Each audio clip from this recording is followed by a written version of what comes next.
a librarian. So apart from the library work and the publishing work, Macmillan owned a very big sisal estate. So Tom's father and others worked for him as sisal cutters. That time, they only earned 5 shillings a month. That was the basic salary. Then again, there was like no retirement age. You'd work based on your energy or ability. So like if you become weak or maybe sick and away, you are given an early retirement.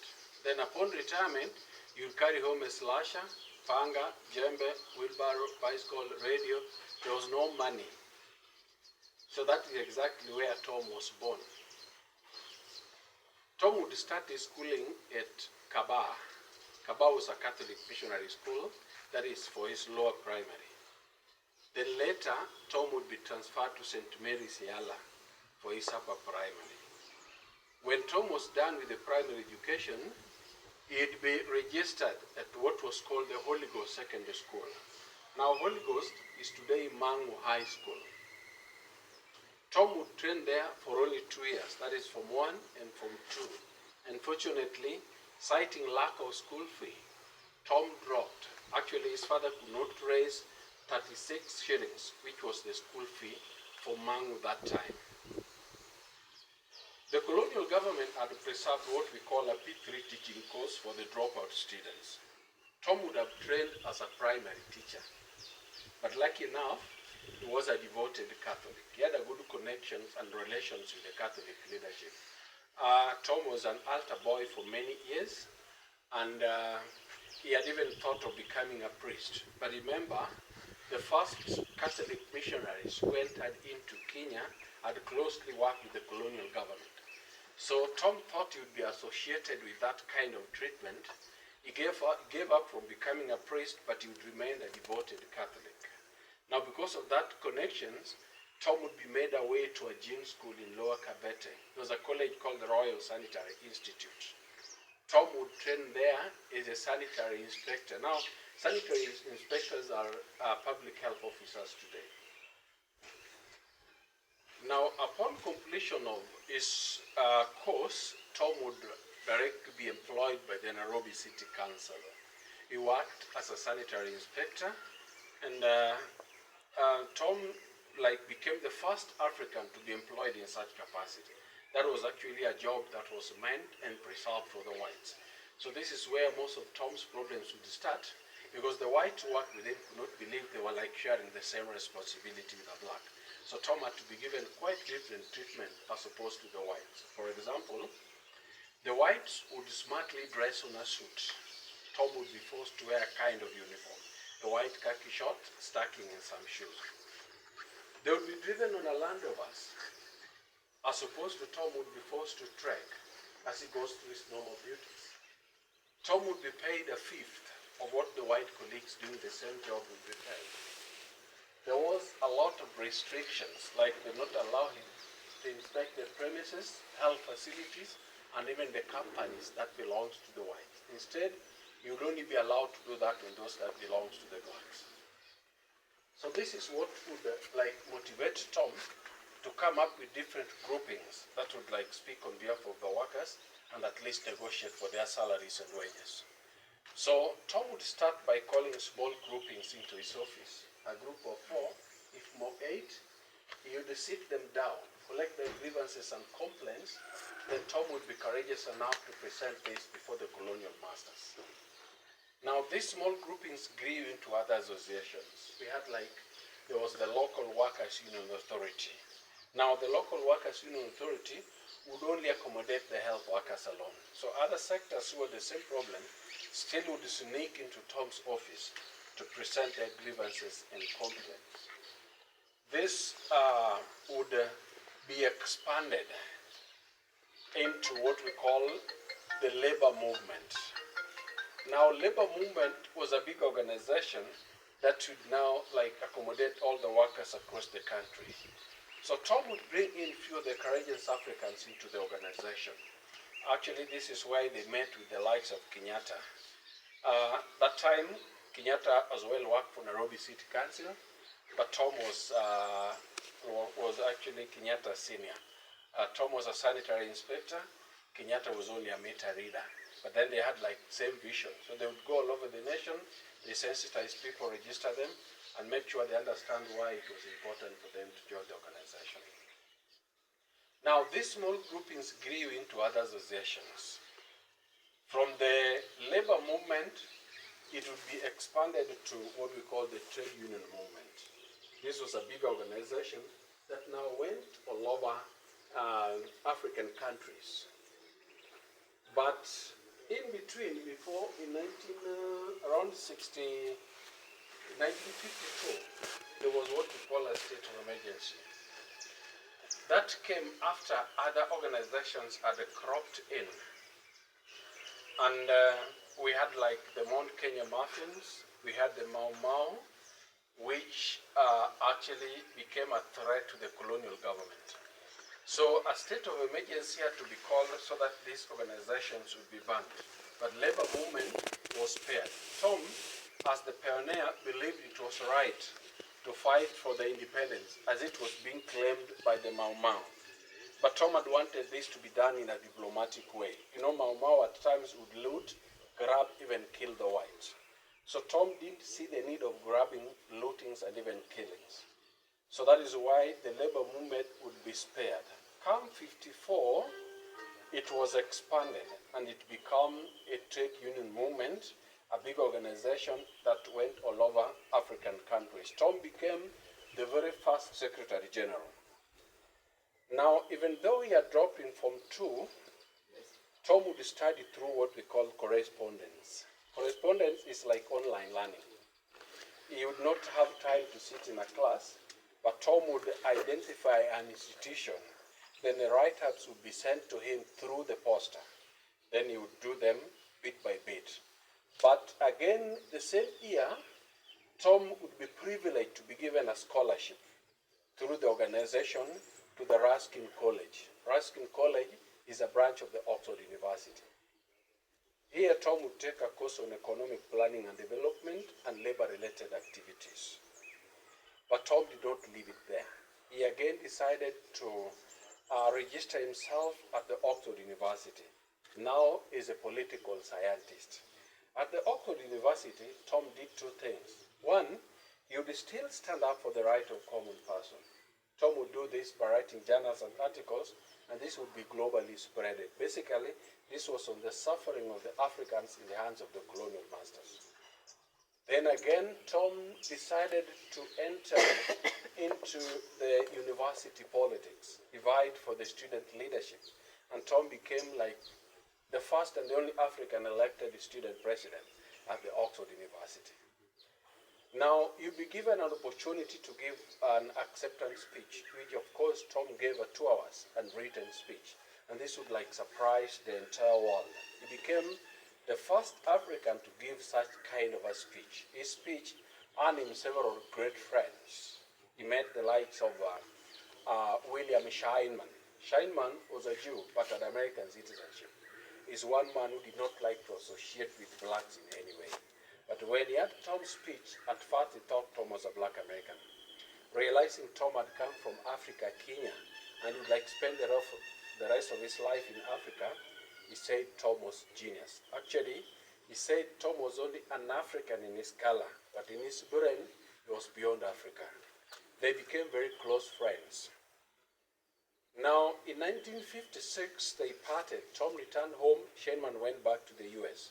When Tom returned home, he would still work as a sanitary inspector, then as well go with union activities. But remember, the union became more stronger and was like becoming a threat to the government. So they had wanted to like manipulate and make sure the union strongmen would be pushed away. So they pretended that they had wanted to support the organization. But they gave a condition that for them to support, an election had to be called. Now, when election was called, many of Tom's strongmen were pushed out, but Tom survived. When he survived, he decided now to resign from his work as a sanitary inspector, then now concentrated on the union. Come 57, Tom entered into Nairobi politics. He vied for Nairobi Central, actually what was called Bahati. The same time he was vying for Nairobi Central, that is the time the colonial government were bringing in the two houses, the National Assembly and the Senate, to form what we call a joint parliament. And that time they had accepted to accommodate few of the Africans into the joint parliament. Tom was part of the first 8 that were incorporated in the joint parliament. It is them who formed what we call the African Elected Members Organization, which they use for 2 reasons. One, to increase the number of Africans into the Legico or parliament. 2, it is the same organization they would use to engineer for Kenya's independence. Tom would be privileged to be appointed the very first Minister for Labor. This is before independence. Now, we celebrate Tom as one of the leading lights for the struggle for Kenya's independence. We remember him leading like 2 delegations into the Lancaster's House Conference to deliberate on Kenya's independence. At the same time, Tom became very instrumental in the drafting of the first Kenyan's constitution, the one we just dropped in 2010. Apart from that, when Tom was the Minister for Economic Planning and Development, Tom became very instrumental in the coming up with the national anthem. Remember, the tune was borrowed from the coastal region, Apokomo Lullaby. But the wordings, they come from around 6 people that were commissioned by Tom. But for it to be a befitting, Tom had to incite other clauses, like justice be our shield and defender, may we dwell in unity, peace and liberty, plenty be found within our borders. Those are Tom's wordings. Is the pioneer of the trade union movement. Tom would help build the Solidarity Building that today houses a tourist offices in Nairobi, Gikomba. Is the brainchild behind the Labor Code as well as the National Social Security Fund. Tom wrote several policy papers. We talk of the sessional paper number 10, which he had written in 1965. This would be used to govern the economy of entire Africa, but it went beyond Africa.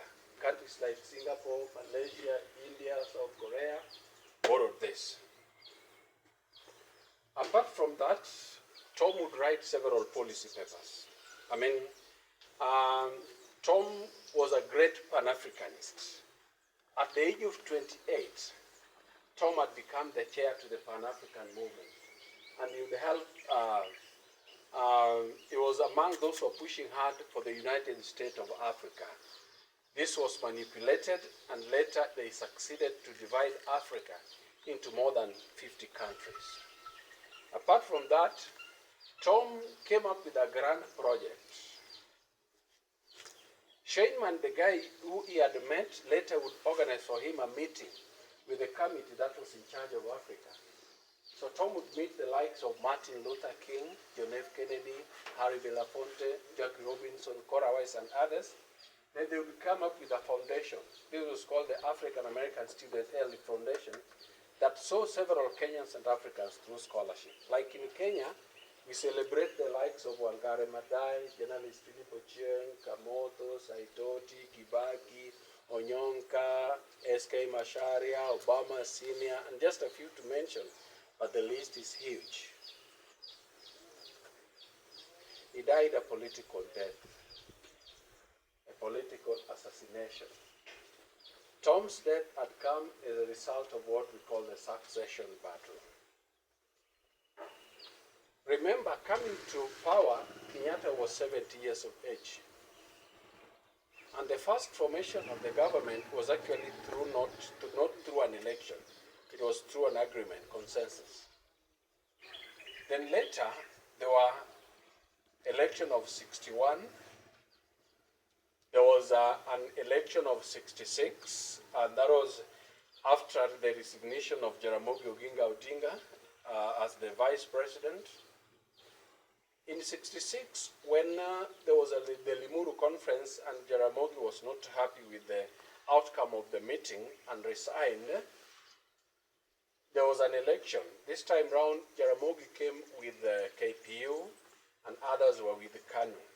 But same year, Kenyatta suffered a stroke and heart attack. Then later in 69, Kenyatta called for an election. But unfortunately, again, a year before election 68, Kenyatta went for a coma for like 3 days. Now this, after coming out of the coma, Kenyatta would be forced to sit his cabinet and hinted to them that going by his health and age, he would not continue being our president or maybe vie. But Kenyatta came up with a proposal. He had wanted that among the cabinet, they would choose somebody to be backed by him, become his successor. You know, at that time, KANU was the ruling party. And in the KANU manifesto, it was agreed that in the absence of the president, be it in death, sickness, or disappearance, the party organ would sit and agree on who to take over. And that is why Moi had no say, even though he was the vice president. So when Kenyatta sat his cabinet and proposed that among them they would choose somebody to be backed by him to become his successor, already that time there was a faction in the ruling party, KANU. KANU had divided into two. So we had KANU A and KANU B. Because of that division, they could not agree on a name. This would be later left open so that whoever would convince the elected would become Kenyatta's successor. Now, going by Tom's achievements and development record, Tom stood a better chance. He was actually seen as the obvious successor. What we call the succession battle erupted, and this would pit Tom against some powerful clique of ministers. You know, Tom was a man of the people. You would like not associate him with a tribe. He spoke more than 5 languages from different communities. So, because of his high profile and illustrious career, he was a threat to the cabinet colleagues, those who had surrounded the president. So they started looking into ways and means on how they would bar Tom from contesting. There was a time they would make an amendment that wanted to raise the age, so that if you want to vie for presidency, you must at least have 45 years and above. Tom was below 40, and that would be the easiest way of blocking him. But Tom, being a schemer par excellence, he would raise numbers in the parliament to beat the amendment. So the only option was to hatch and plot for this assassination. Now, there were a series of political assassination attempts. But the last one that hit him was through a very close friend of him, Isaac Nahashon Jenga Joroge. Jenga and Tom both worked for KANU at the KANU headquarters. When Tom was the KANU Secretary General, Jenga was one of the KANU youth wingers. Later, he became the KANU youth chair. Tom would secure him a job in the military. Jenga later became a sniper.